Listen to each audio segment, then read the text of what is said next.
Mateo capítulos 1 al 3. Comenzamos el Nuevo Testamento y con ello el Evangelio de San Mateo. Y os quería remarcar una palabra que aparece bastante, que es el prepararse para algo. Y en específico, la definición de preparación se refiere a una acción y efecto de preparar o prepararse. Acción y efecto, es decir, no quedarse de manos cruzadas. Así que bien, ¿qué sucede en el Nuevo Testamento? El Nuevo Testamento se está refiriendo a un nuevo pacto, porque el Antiguo Testamento es un pacto que Dios hizo con el pueblo y el Nuevo Testamento es otro pacto nuevo que da plenitud al antiguo. Está compuesto por 27 libros y todos ellos están escritos en un periodo de 40 años aproximadamente por los seguidores de Jesús. De hecho, lo que está haciendo el Nuevo Testamento es continuar y culminar sin ninguna interrupción la historia de salvación comenzada en el Antiguo Testamento. Fue escrito en griego y nos encontramos con que los evangelios son 4 y la palabra evangelio viene de buena noticia o buena nueva y es la historia de la vida, doctrina y milagros de Jesucristo, contenida en los 4 relatos que componen el primer libro canónico del Nuevo Testamento. Los evangelios también están divididos en 2 bloques y uno de ellos son los evangelios sinópticos, que ellos comprenden a Mateo, a Marcos y a Lucas. Luego está Juan, pero los sinópticos son estos 3 primeros, que son como vistos en conjuntos. Esto es lo que se refiere sinópticos, ver juntos, desde el mismo punto de vista.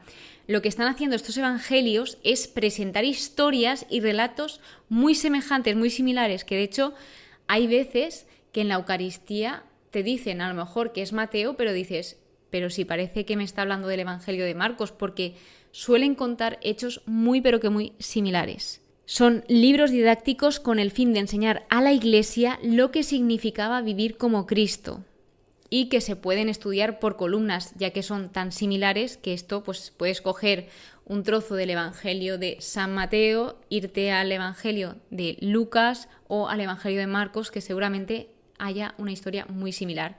Tal vez haya un detalle de más, un detalle de menos, pero la historia y el mensaje sigue siendo el mismo. ¿Qué quiere decir Mateo? Mateo, el nombre de Mateo, significa don de Dios o regalo de Dios. ¿Y quién era Mateo? Mateo era un publicano o recaudador de impuestos. Esto antes de que Jesús apareciese en su vida y ya pues lo dejó todo para seguir a Jesús. Mateo lo que hace es destacar 3 rasgos bíblicos, que es primero la atención preferente a pequeños y débiles en la fe o extraviados, que nos viene a decir que todos son importantes ante Dios. Segundo, la corrección fraterna, que es un modo de reforzar la comunión de vida. Y tercero, el perdón incondicional entre todos los de la comunidad, que es un reflejo del perdón de Dios, de la misericordia que tiene el Señor. Para tener en cuenta, primero, hay muchas citas del Antiguo Testamento. De hecho, algo que me impactó mucho fue que cuando empecé a leerme Mateo, fijaos que, pues ya yendo varios años a misa, los evangelios suelen repetirse muchas veces y hay algunos que se repiten demasiado, entonces se te pueden quedar ya un poco en la cabeza de memoria.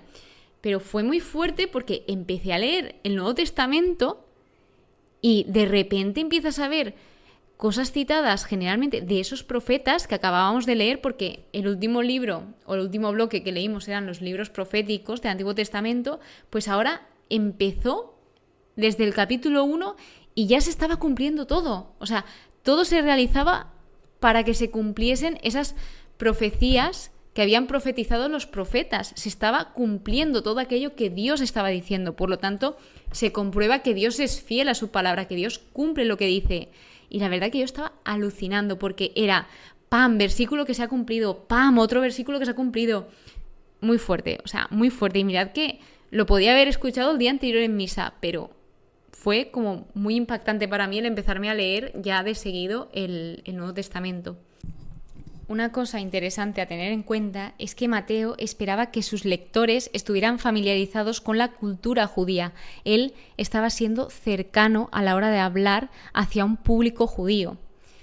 Y empezando este libro, empieza el capítulo 1 con la genealogía de Jesús, donde está destacando la ascendencia dinástica y el linaje davídico que él tenía.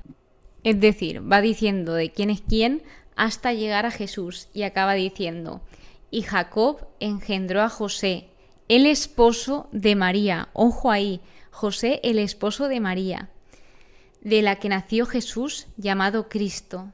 Luego empieza a hablar desde los ojos de José.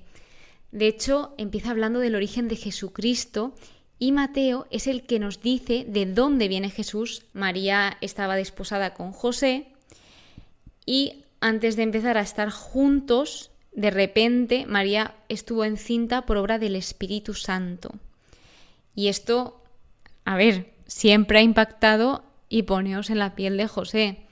Él dice que era un hombre justo, entonces él lo que decide es repudiarla en privado, en secreto, decide guardar silencio para proteger a María, aunque él seguramente estaría muy pero que muy dolido para hacer esto, obviamente para repudiar a su mujer. Lo hizo en silencio porque si lo hacía en público le iba a perjudicar a ella. Entonces aquí también muestra esa personalidad que José tenía. Es más, no os he contado, pero antes en el mundo judío, en los días de Jesús, habían 3 pasos para el matrimonio. El primero era el compromiso, donde el novio y la novia eran muy jóvenes y muchas veces los padres lo arreglaban. El segundo era el desposorio, que es donde se encontraban María y José, donde el compromiso ya era oficial y obligatorio y la pareja era conocida como esposo y esposa. Y solo podría romperse por el divorcio. Típicamente solía durar 1 año. Por último, el tercer paso era el matrimonio, que esto se daba después de la boda y del año del desposorio. Así que bien, volviendo a lo que sucedió, él decide repudiarla en privado y luego él, en este momento, pues cuando está durmiendo, le aparece el ángel del Señor en sueños y le habla. Primero lo que hace es llamarle por su nombre. Le dice: José, hijo de David. O sea, lo reconoce como él es. No temas. Confirma lo sucedido, que María está encinta, que María está embarazada por obra del Espíritu Santo. Y le dice también cómo le va a llamar a ese niño. Pondrás por nombre Jesús, que Jesús significa la salvación de Yahvé, porque él salvará a su pueblo de sus pecados. Como os comentaba, en muchas partes del Nuevo Testamento aparece que todo esto está sucediendo para que se cumpliese, y menciona un versículo del Antiguo Testamento, o no lo menciona, pero dice: todo esto sucedió para que se cumpliesen las profecías de este profeta, o la profecía de este profeta. Habla de Emmanuel, Dios con nosotros, y aquí lo que está haciendo es identificar la cercanía que Dios tenía con el hombre, y ahora más que nunca, porque Dios se estaba haciendo hombre. Si antes ya era cercano a Dios, ahora lo era aún más, porque había bajado hasta la tierra para estar con el hombre. Y vemos, por supuesto, esa obediencia totalmente completa y rápida de José, porque no hay ninguna duda. El capítulo 2 habla de la adoración de los magos, que, según he visto en algunos estudios, los magos puede que fuesen astrónomos. Bien, pues habla del lugar del nacimiento de Jesús, que él nació en Belén de Judea en el tiempo del rey Herodes. Y los magos venían de Orientes, preguntando por el rey de los judíos porque querían ir a adorarlo. Así que vemos cómo Jesús, desde su nacimiento, es llamado rey, cuando esto no era nada normal. Primero, para ser rey, debías de pasar por ser príncipe, pero Jesús, incluso antes de nacer o recién nacido, ya era llamado rey. Y luego Herodes se está informando de aquello que está sucediendo, porque Herodes era una persona, era un rey, pero era muy ambicioso, muy avaricioso, tenía mucha maldad, muy egoísta, todo lo quería para él, estaba dispuesto a hacer lo que fuese para él mismo tener el poder de todo. Los magos van por su lado y hay una estrella que iba delante de ellos y los guía. Entonces esta estrella lo que hace es detenerse encima del lugar donde estaba el niño. Y dicen que al ver esa estrella, los magos se llenaron de inmensa alegría.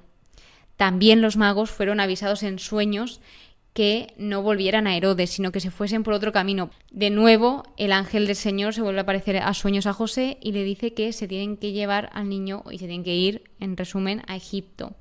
Le dice: prepárate, y él obedeció, él se preparó. Herodes, después de que sucediese todo esto, manda a matar a todos los niños menores de 2 años. Y pues vuelven a nombrarse cumplimientos de profecías. Cuando muere Herodes, vuelve a aparecerse el ángel del Señor en un sueño a José y le dice que se vaya a Israel. Y de nuevo le vuelve a remarcar, prepárate. Y José obedece. José tuvo miedo, también lo dice. Pues bueno, en otro sueño lo que dice es que fue a Galilea, a Nazaret, porque se debía de cumplir otras profecías. Y Nazaret era un lugar pequeño e insignificante, era un lugar de mala reputación. Sin embargo, para que se cumpliesen todas estas profecías, ellos debían de ir ahí. Por último, en el capítulo 3 empieza una sección que se llama Promulgación del Reino de los Cielos, donde habla de la predicación de Juan el Bautista, que empieza Juan el Bautista hablando y enseñando al pueblo, predicando, convertíos porque ha llegado el reino de los cielos, que este convertíos también se podía decir como arrepentíos, y esto lo que hace es implica una acción, implica un cambio de dirección, un movimiento, o sea, no te puedes convertir quedándote quieto, tienes que moverte para todo esto. Y en este episodio es cuando Juan le dice a Jesús, soy yo el que necesita ser bautizado por ti y vienes tú donde mí. En cambio Jesús le dice, deja ahora, pues que conviene que así cumplamos toda justicia. Es decir, daos cuenta, dice cumplamos. Jesús está hablando en plural, además que él se pone a la hora de bautizarse en el lugar del hombre pecador, a pesar de que él nunca cometió pecado, él se bautiza por todos nosotros, o sea, es que Dios todo lo hace por nosotros. ¿Cómo termina el capítulo?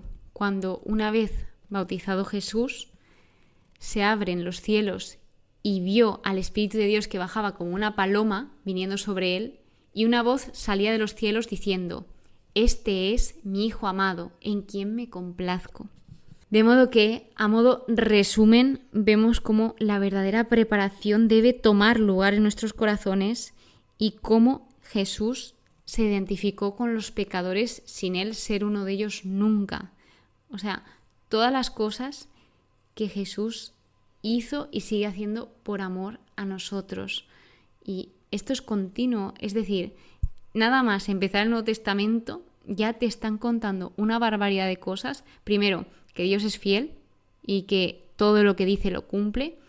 Y luego se observa cómo el Señor quiere establecer una relación con nosotros, quiere estar con nosotros. Y ya nos lo demostró de la forma, creo que más especial que se podía hacer, que era que Él envió a su Hijo a estar con nosotros, que Él mismo se hizo hombre para estar con nosotros. Así que nunca olvidéis de prepararos para lo que venga.